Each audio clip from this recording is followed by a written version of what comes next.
Hello, Tool Kids. Today at Tools for Teens, we're going to talk about drills and drill bits. This is what's called a drill. That is what's called a drill bit. And we're going to start in a funny place. A drill is really something that goes through a piece of wood. And one of the ways that it does it, the primary way that it does it, is it actually acts like a chisel.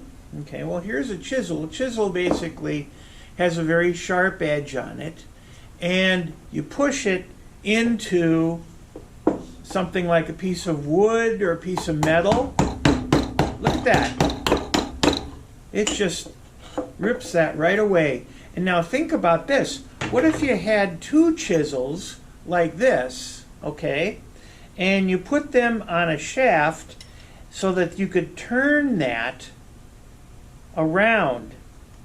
Well, it would make a hole. It would make a hole a lot like this, which has two chisels on it. Okay, this is just a great big 1-inch drill bit. Okay, you see those chisels on there? There's a chisel just like these other chisels I showed you.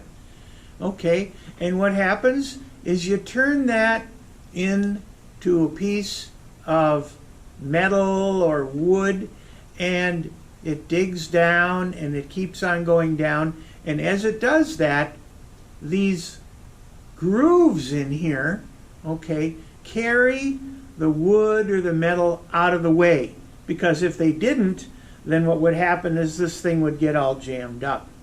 Anyhow, they make bits like this in every size and shape for all kinds of different purposes. Okay, well, here's an example of a bunch of metal bits for all kinds of things that we use in the shop. And there's other kinds of bits that we use for wood specifically. Okay, now here's a wood bit that fits into something called a brace. A brace is a handheld device that holds this thing, and you can turn this bit. Well, now on this one, this has got a screw on the end, and then you can see, once again, you can see your two chisels on here, and you can see your grooves to pull the wood away. Okay? Well, here's a little closer example of that. Well, look at this. Here is a wood bit, and you see that screw on the end. Well, that screw is going to work its way into the wood to bring the rest of the bit down up to the place where it can start to eat away at the wood with its two inclined planes. Now watch this. It's going to start to dig into the wood. You see that? Well, that is a wood bit used with a brace. All right, now what does the brace look like? Well, here's a brace, okay, and this is a whole lot of fun, okay, because what you do is you take your piece of wood and you turn it by hand, okay? Now, boat builders use this, and people that don't want to use any kind of electricity because it might cause a spark use this, and they're just a whole lot of fun to play with, and you can change the bit by loosening this up and taking the bit out right up here. Okay, well, what else have we got to show you? We've got bits like that are wood bits, but they fit in a regular drill, and they come in all sizes as well. All right, and then there are what they call specialized bits that drill, like this one would be for drilling all the way through a wall, because a wall is kind of thick, so you need a long shank on it. And then there's other bits that we use for drilling through glass and tile. See, that looks like a little house on the end? That is a very, very special metal on the end. that you would use, say if you want to drill through a piece of glass or ceramic or something. And then there's other ones like that with these little house on it, okay? And that would be for drilling through cement or something like that, like through a cinder block.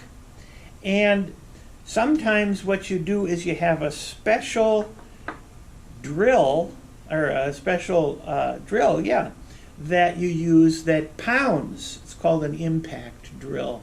And that has a lot easier time going through the cement.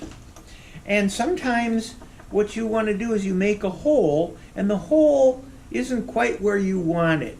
So what you need is what they call a saw bit.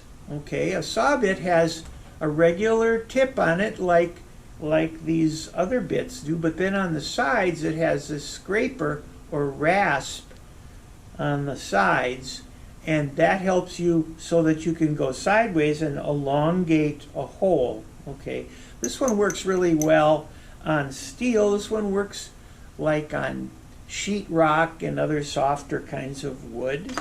Okay, sometimes you've got the hole, but you want to make the hole a little bit bigger, so you've got a step drill. Looks like a little Christmas tree, and it still has your chisels on it, and it has all these different depths. If you go into what you're drilling, then what you can see is that you can drill a little tiny hole, okay, or you can drill a great big hole with the same drill bit in place. Sometimes what you do is you have a type of screw that you want to sit flat with the surface, and then what you do is you take this is a countersinking bit, okay, that you put in, you drill the original hole and then you drill this afterwards, and that allows you to sink your screw in a little bit further into the material. Well, one thing to remember is to always fasten down with a vise whatever you're going to work on, because otherwise it's going to go all over the place. Okay, it's going to spin around all over the place. Well, what other things that we use to spin those drills around? Well, here's an electric drill. This is a cordless electric drill, and it has a forward and a reverse, and this one also is an impact drill. Okay, and there's different settings on it for when you want it to stop drilling. Okay, how much force that there is on it. And it has a removable battery on it here, and you can charge up a bunch of batteries ahead of time that way. And then there's drills like this. This is another drill that you might use, a boat builder might use, or somebody who doesn't have access to electricity. Okay, and that is an egg beater drill, and you put your bit right in there, and you can tighten it up. And those are kind of handy and been around a long time. And then there are big, heavy drills that you might use on a construction job or something like that. Okay, and they have an extra handle so that you can hold on, because sometimes these things will really twist around on you. And then there's very small drills, drills, and for using on, like, working on a model or something like that, and that comes in real handy for some things. And then there's pneumatic drills. Okay, pneumatic is another word for air, and you know how much I like these. They make all kinds of fun noise.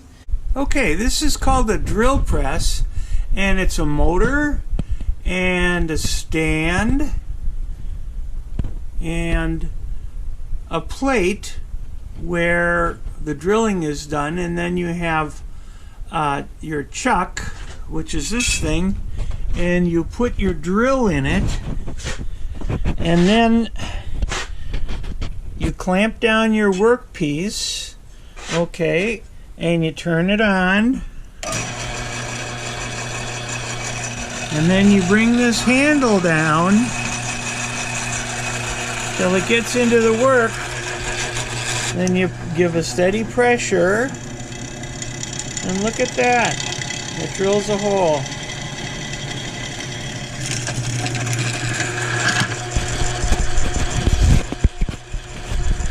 And then there's hole saws, which are technically a drill. They have a drill in the center of them, and then there's different size holes that you can drill, and basically that's the whole name of the game when you're using these. And the key word today is hole. Okay, so what else have we got here today? Well, one thing to remember when you're going to drill something is you'd better always be wearing a little eye protection, okay? Eye protection, because if you don't, then there's a chance you could get a little splinter into your eye. And if you want the drill bit not to wander, okay, then what you want to do is you make a pilot hole with a hammer and a punch, okay?